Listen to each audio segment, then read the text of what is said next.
Welcome to The Church Planter's Life, a podcast exploring the possibilities and pain of starting a missional incarnational church. This podcast is a resource of the V3 movement. V3 is a grassroots training organization for men and women planters around the country. Thanks for tuning in as our host Matt Alexander leads the conversation. Welcome to the Planter's Life podcast. I'm Matt down in Miami, Florida, and I'm talking today with the Reverend Brandon Rencher out in Greensboro, North Carolina. And we're going to be talking about their journey of planting a missional incarnational expression of the church in Greensboro. Brandon, good to see you. Good to see you, man. Thanks for having me. Yeah. Tell us a little bit about your context in Greensboro, the neighborhood you guys are in, and kind of how you got going. Yeah, sure. Thanks. So I'm Brandon, and we're in Greensboro, North Carolina. Greensboro is the third largest city in North Carolina. Just a few more sort of features about Greensboro is that it is the first city in North Carolina that is majority. So we have a very large African American and the language we often use is Black and brown population, over half of the city. And then also it has a strong legacy of social justice and community transformation work. Most folks are probably familiar with Greensboro around the Greensboro 4 in the sit-ins at the Woolworth counter here in Greensboro. That's a very prominent story during the Civil Rights Movement. So a long legacy of racial and social justice, economic justice, that's faith-rooted in this city, which is really beautiful. And it was really important for us as we got the Good Neighbor movement started, which is the name of our church, the name of our community is the Good Neighbor movement. And we are affiliated with the United Methodist Church, United Methodist Provisional Elder. And it was important because we knew from the beginning, before we even had a name over 2 years ago, that we wanted to plant a missional incarnational expression of church that brought together social justice with contemplative spirituality and with liberation theology, like liberation theology praxis. So being with the people, suffering with the people. And so we knew we wanted to bring those three pieces together. And Greensboro is an ideal place to do that because of its unique history and legacy and culture. So we currently have two missional incarnational communities. We call them city villages, so I'll refer to them as city villages moving forward. Cool. We often say it takes a village to raise disciples, and that it's, the village ethics of our indigenous heritages that really shaped our people back in the day to fight for liberation and healing, and to even be able to have the opportunity to talk to someone like you, Matt, 60, 70 years ago, 100 years ago, I wouldn't be talking to you on this platform as a white brother. And so it's important that we build upon their heritage of building multiracial, anti-racist movements for liberation, rooted in faith, rooted in the Jesus story. And so that's where the city village language comes from, is our commitment to village. And we had to throw city on because clearly we're not in a rural context. So, we walk around telling folks village, that would have been weird. So we have two of them. We have one in my neighborhood where I live. Okay. My wife and I, my wife, Erica, we have two sons, Philip and Morris, not named after the cigarette company, I promise. They are going on 6 and 3. And we live in a predominantly African-American community. It's part of what's often called East Greensboro, which is the Black and brown side of town, poor side of town. There are white folks here too, and so we're in a neighborhood called Old Ashboro, named after the previous name of the street that's now MLK Martin Luther King Boulevard. It used to be called Old Ashboro Street, and so we're part of the Old Ashboro neighborhood, and it's an underserved, working class, kind of working class up to kind of lower middle class neighborhood, mainly African American, also Hispanic, Latino brothers and sisters and white folks too. And then we also have a city village in a neighborhood called College Hill, and that's the university part of town. Greensboro education is a huge industry. I hate to talk about education as an industry, but it is. And so we have how many universities? We have A&T, Bennett College, we have Greensboro College, Guilford College, UNCG, Elon.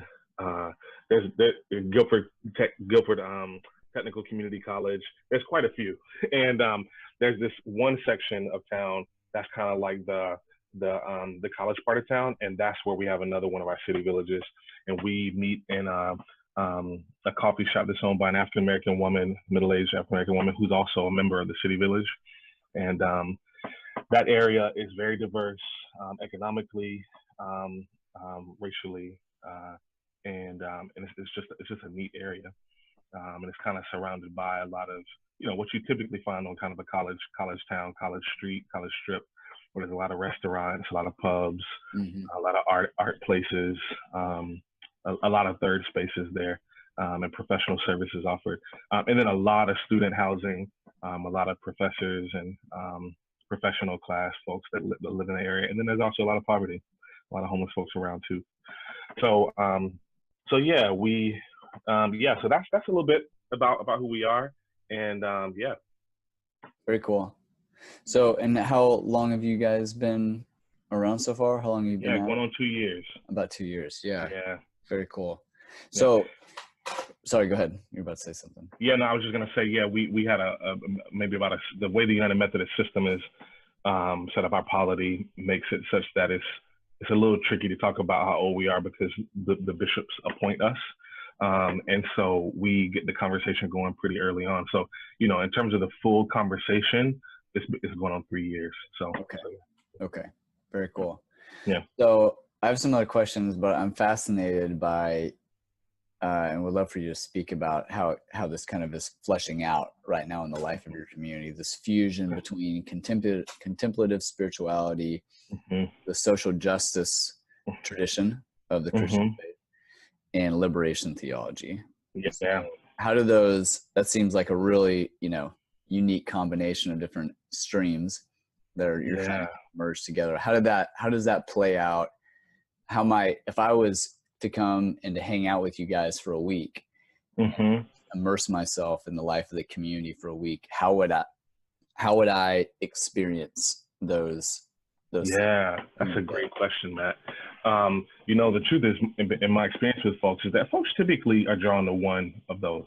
Sure. And we tend to use the language. We don't talk like that with our people. We don't say, that we're blending those three things together, those three traditions together. Eventually, as we train up folks, we use that language. We use the language of our values, and they are belong, be still, become, and be bold. And if you can imagine, they kind of all fit within those three traditions really well. And so typically people tend to be drawn to one of those, occasionally maybe more than one. And we tend to meet people at their point of need in that way. And so I'll give you an example. Here in my neighborhood, we go out on, we do something called healing prayer walks. And so we go out, and it's pretty standard in terms of the format. It's pretty standard of a prayer walk. The difference is that because of our commitment again to liberation theology and to social justice, and even to contemplative spirituality, the way in which we pray is meant to be much more about reciprocity rather than praying for. It's about praying with. And so we have really tangible ways intentional ways we try to do that. But on one of them, we've met several people along those healing prayer walks. And often if we interface people in that space, usually they're folks that are looking to belong, right? Because if you, not everybody's into kind of praying, like out in public. And so, and often, when we have folks that aren't really wanting to do it on the spot, we just usually get the list, we just sort of write out their prayer requests, so we don't actually pray on the spot. But for the folks that are willing to pray on the spot, there's really a need there, really hunger there for community and for spiritual community in particular. And so, so often that's the entree in which we follow up with someone. I could think of one brother that got involved. That's exactly how we, followed up with him, was Mm. around his prayers. His prayers were so raw and honest and true, that it was clear that he was looking for a space to belong. Mm. And so we might consider that, you know, um, something like, because again, around the liberation theology pieces, in particular, the practical aspect of liberation theology and the history of what, at least in the the Latin American liberation theology tradition, is called the base community. And the base community is kind of the community of practice out of which you live out liberation theology. And it's really about being known and knowing other people and a kind of network of relationships. So that would be an example. But then we have other folks where we're out doing, say we're involved in some kind of social justice campaign, and we're meeting people all the time, when we're involved in those things, whether it's organizing a prayer vigil for a campaign where, somebody has been shot by the police, as an example, or if it is a planning meeting where we're bringing together a bunch of stakeholders that are interested in putting together a coalition. We're meeting folks all the time. And in that context, we know that the entree is social justice, because that's why they're there. Mm. And so as we begin to explore, we may discover that maybe that person is interested in maybe connecting faith with their commitment to social justice. Maybe they haven't done that, or they've not been exposed to it before, or maybe they've been longing for it. And then we might introduce them to something like liberation theology, for example, or maybe it's more of a practice that they want. And so we might introduce them to some of our contemplative practices. Like, one of the contemplative practices that we engage in pretty regularly is something that we Lectio Liberatio. It's like a mix of Lectio Divina with liberation theology. And so rather than the four movements primarily being focused on, a sort of, how do I say this, a kind of standard, kind of orthodox approach to the questions as you engage the scripture. We do that. And in addition to that, we look at it through a hermeneutic of suspicion, which is the inheritance that we get from the liberation theology tradition, to say, what are the power dynamics here?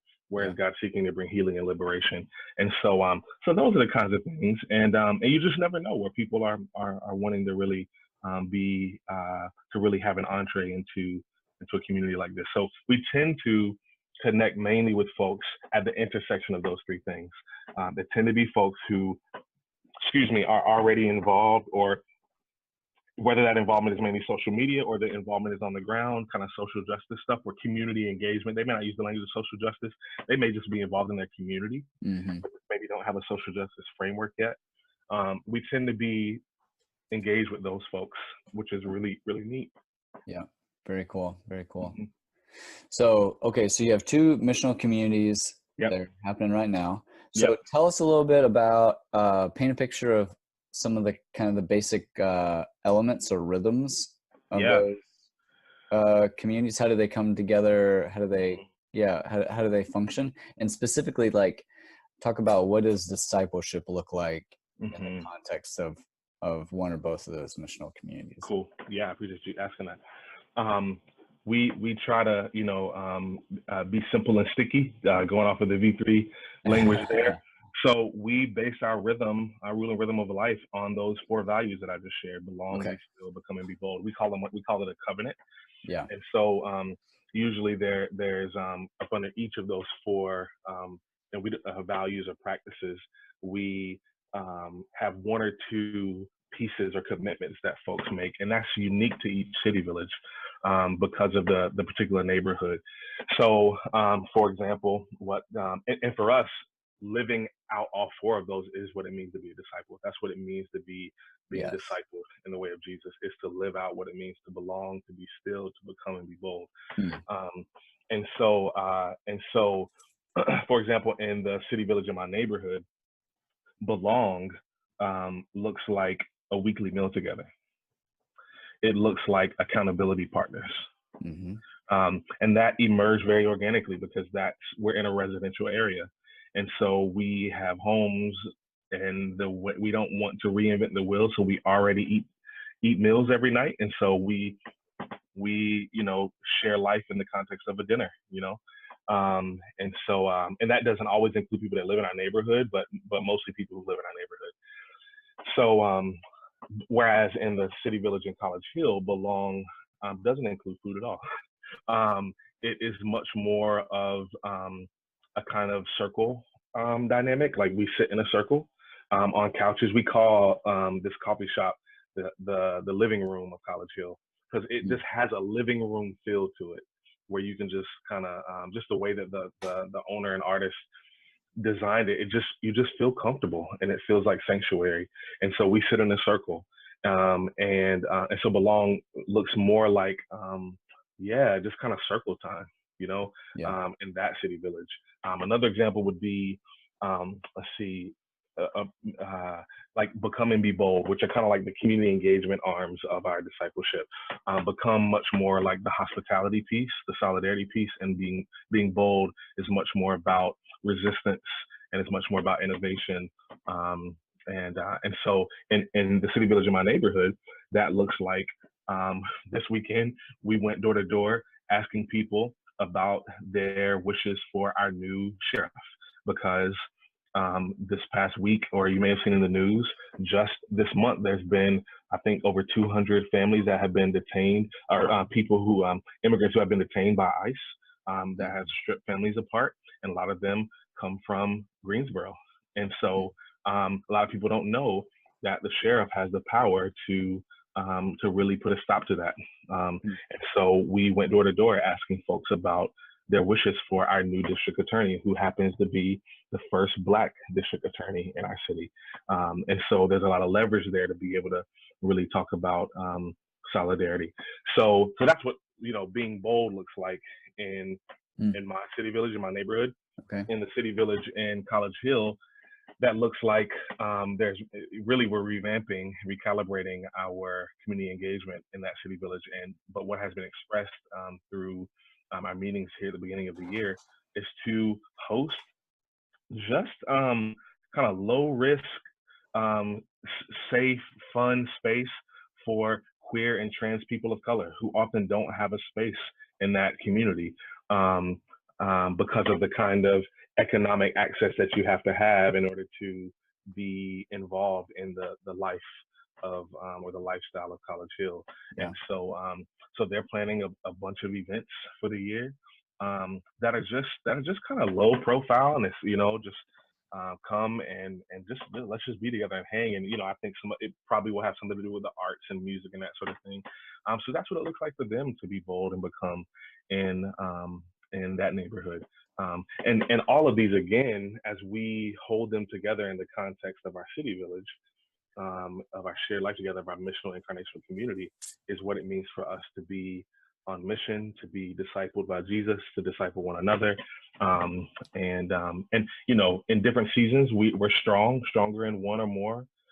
In other seasons, we're weaker in one or more. So yeah, cool, man. So you've been at it for roughly 2 years, kind of on the ground, been dreaming, praying about this for going on 3 years now. Yeah. So what would you say when you think about a significant joy that's come to you, that you've experienced in this journey so far, and a significant pain or a significant struggle, what comes to your mind when you think about these two things, and how do you hold both, right? Because this seems to be a common human experience in general, both the highs and the lows, but very much kind of in the journey of church planting, particularly in a more of a kind of grassroots, vulnerable type of posture. You're really gonna probably experience both in a pretty acute type of way. So share a story of both, and would love to hear any thoughts you have about that. Yeah, thanks. Those are great questions. I think let me start with joy. Let me start with me smiling a lot. And I'll share the first one that comes to mind. Has to do with a brother who we met on one of our healing prayer walks, and was really grappling with some substance abuse challenges and just family challenges. Had gotten out of the criminal justice system maybe just within less than a year of when we connected with him, and we just kind of kept connecting. and just inviting him out. He started bringing his nieces and nephews and family, his whole household out to our community garden that we have here in the neighborhood, and just begin to meet up one-on-one with different folks in the city village. And eventually we invited him to really take membership in the city village, which for us, what that means is that you commit to the covenant of the city village. And so that happened this past fall, and he recently got a job that has him working crazy hours, and so he's not been as his attendance has been less consistent over the last month or so. But we were able to have a retreat in January with the city village, and he came to half of it. And we asked the question of the group, what is your why? Like, why get involved with this? Like, none of us were looking for this necessarily. This is quirky and peculiar, you know. Why are you involved? What kind of impact has this community had on you? And what kind of impact do you want to have on the community and wider neighborhood? And this brother shared that for most of his life, he has felt alone. And though he's always had people around him, he lived a real street life and just trying to make it. And though he'd have people around, they weren't always necessarily having his back. So so he felt like he was often out ahead of everyone on his own, or he was behind on his own. And so he felt like when he made decisions for his life, he was doing it for himself. And that also felt very isolating. He said that his experience with the Good Neighbor movement in the city village is that before he makes decisions, he thinks about us. Wow. And that's profound, man. Like, that brings me such joy, because that's not something you can force on somebody. That's something that comes very organically and naturally from somebody's own longing and their own sense of connection. And especially somebody that's, you know, from the hood and from the streets, like, to be thinking about your church as you make decisions, as you move about your day, and especially because he's still trapped in so many of the oppressive systems that keep him down. Yeah, he didn't have to do that. He could absolutely turn to, another way, maybe, you know, Mammon or whatever else, but he's thinking about his church. And you know, one example he shared was that, you know, he had gotten into a conflict with somebody on the streets, and he was like, rather than get into a fight, I was like, man, what would my community, what would they say about me? You know, like, if I did this. Wow. And so he chose a way of peace instead. That's beautiful, man. Like, that brings me such joy. So, and then I think for myself personally, I think, you know, I came into this church plant having planted prior to this in a rural community and doing missional incarnational community, but one of them, and rather than trying to multiply several of them. And I did it in the context of a traditional church too. So I had an established congregation that I was growing, and then also experimenting with a missional incarnational community. And I experienced a lot of pain there, my family and I. And so for me, what brings me a lot of joy these days is that I feel like I have folks that have my back. And that's really important to me, because because this is a church rooted in the tradition of social struggle, spiritually based social struggle. It's just hard. It's hard work, and it's you take 5 steps forward and you get a victory around some issue or some campaign or some policy, and then you get a blow and it knocks you 10 steps back. Your name gets slandered in the press or whatever, you know. And to know that you have people that have your back, and that it's not just in words but it's in action. And that brings me so much joy. And for me, it's not primarily about having 1,000 people. It's about having 10 maybe solid people, right? That like really have my back. And that's discipleship. That's what Jesus was dealing with. And it takes time to do that. And so I'm grateful that we've chosen to take time with folks, because we need that time for ourselves, myself and my family. And so, and folks have given us their time to care for us. So that brings me a lot of joy, man. Yeah. In terms of pain, you know, right now we're in a season where there's a lot of, there's just a lot of challenges boiling up in the community. I think that for folks who are used to, we generally, you know, just as a kind of kind of moniker or generic way to describe the people we connect with, they tend to be folks who feel like their backs are against the wall. Or it's folks who maybe are more privileged, but they have chosen to be in solidarity with those people. So they feel like their backs are against the wall in a different kind of way, perhaps with their family of origin or with their neighborhoods of origin or their churches of origin. Yeah. So folks that just constantly feel like we're struggling, like we're fighting. And what that means is that in some ways, being exposed to a community that is actually showing up for each other sometimes can be it's the thing that is the most healing for you, and at the same time it's scary as hell. And so what that means is that when challenges come up in people's, for example, in their relationships, for example, or if whether it's within folks within the city village, or if it's maybe a family member, etc., the vulnerability it takes to share that, even though time and time again that we've shown up for each other, I